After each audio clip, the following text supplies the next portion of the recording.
रोशनपुर गांव में राधा अपने पति और सास के साथ रहती थी। राधा का पति मोहन अक्सर बीमार रहता था, इसीलिए वे काम पर नहीं जा पाता था, जिस कारण राधा को गृहस्थी चलाने में परेशानियां हो रही थी। परंतु राधा भगवान में बहुत विश्वास रखती थी। इसी तरह एक दिन राधा मंदिर से पूजा करके लौट रही थी तो रास्ते में उसे एक महात्मा मिले। राधा ने उनके पैर छुए और आशीर्वाद लिया। क्या बात है बेटी, तुम्हें कोई कष्ट है तो मुझे बताओ। हाँ बाबा, मेरे पति अक्सर बीमार रहते हैं। इस तरह राधा महात्मा को सारी बात बताकर रोने लगती है। रो मत बेटी, ये लो। ये क्या है बाबा? ये अंगूठी कोई मामूली अंगूठी नहीं है, ये एक जादुई अंगूठी है जिससे तुम किसी का रूप भी धारण कर सकती हो। राधा महात्मा से जादुई अंगूठी ले लेती है और बहुत खुश होकर घर चली जाती है। पर राधा जैसे ही घर पहुंचती है, उसकी सास बोलती है, बहू, तुम्हें आज इतनी देर कैसे हो गई? माँ जी, आज रास्ते में एक महात्मा जी मिल गए थे तो बस उन्हीं का आशीर्वाद लेने लगी थी। अच्छा ठीक है, खाने में जल्दी से कुछ बना दे। मोहन की दवाई का समय हो गया है और मुझे भी जोर की भूख लगी है। ठीक है माँ जी।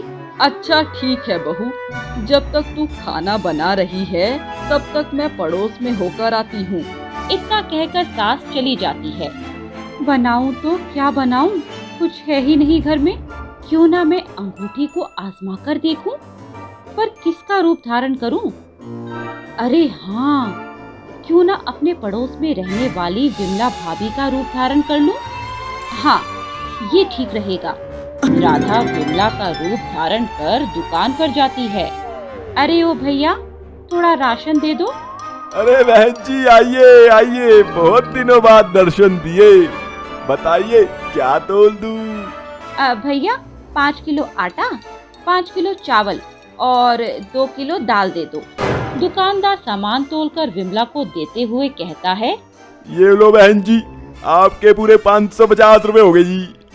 ठीक है, पर अभी मेरे पास पैसे नहीं हैं, बाद में दे दूंगी।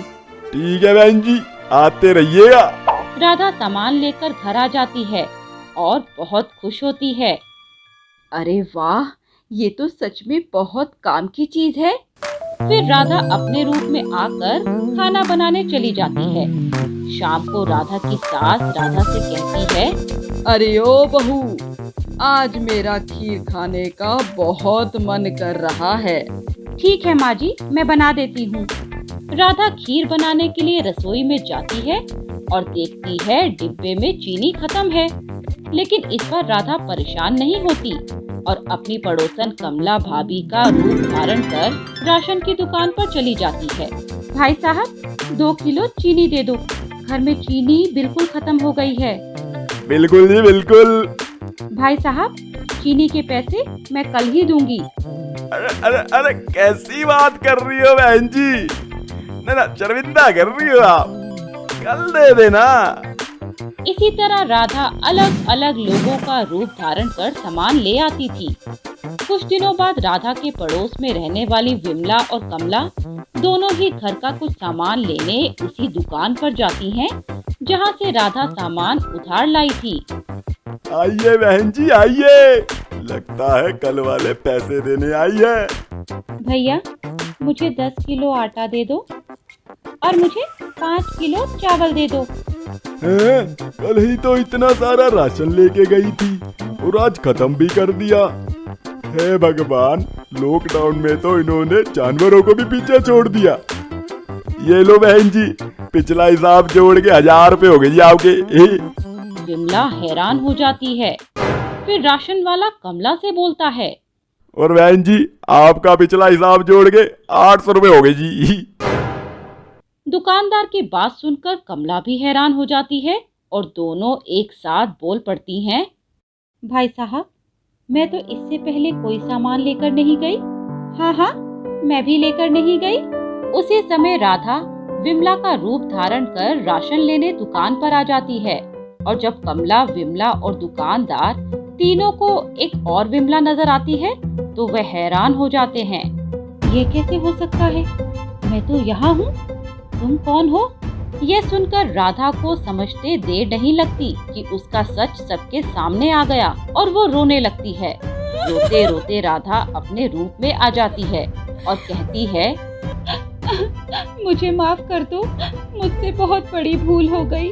नहीं, मैं तुम्हें माफ नहीं करूँगी।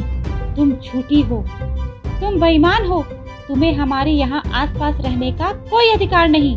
हाँ, तुम ये गांव छोड़कर चली जाओ, वरना हम ये बात पंचायत तक लेकर जाएंगे।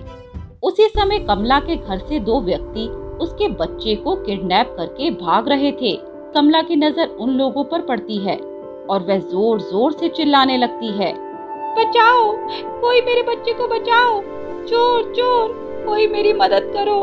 राधा भी यह देख लेती है और देर ना करके झट से एक दरोगा का रूप धारण कर चोरों को पकड़ लेती है। ये शोर सुनकर सब अपने घरों से निकलकर बाहर आ जाते हैं और बच्चा चोर गैंग की खूब धुलाई करते हैं। मुझे छोड़ दो, मत मारो, अरे कोई बचाओ मुझे। अपने बच्चे की सलामती देख कमला की आंखें भर जाती हैं और वह राधा का धन्यवाद करती है। इस तरह विमला और कमला राधा को माफ कर देती हैं और राधा उसी गांव में सबके साथ रहने लगती है और जादुई अंगूठी का कभी भी गलत इस्तेमाल नहीं करती। अगर आपको यह वीडियो पसंद आया हो तो इसे लाइक कीजिए, चैनल सब्सक्राइब कीजिए और हमारे लेटेस्ट वीडियो सबसे पहले देखने के लिए बेल आइकन दबाना ना भूलें।